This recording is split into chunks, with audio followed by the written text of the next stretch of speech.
Spoken Poetry by Jose Francisco Valmadrid. Kababaihan.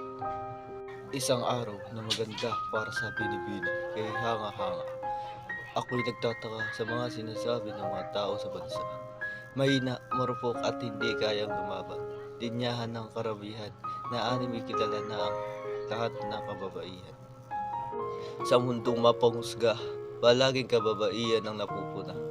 Tingin ng karamihan sa kanila, mahina at lampa, mga taong mabulag-bulagan dito sa ating mundo, ginagalawan, na kung saan panlabas na anyo lang ang tinitingnan. May mga tanong sa aking kaisipan, may lugar pa ba ang kababaihan para sa kanilang mga karapatan?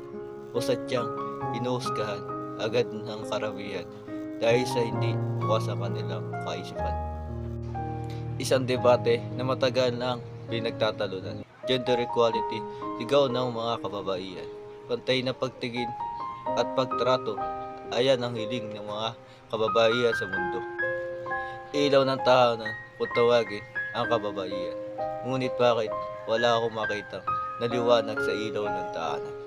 Nakikita ko lamang ang dilim ng karahasan sa hindi pantay na pagtingin sa kababaihan.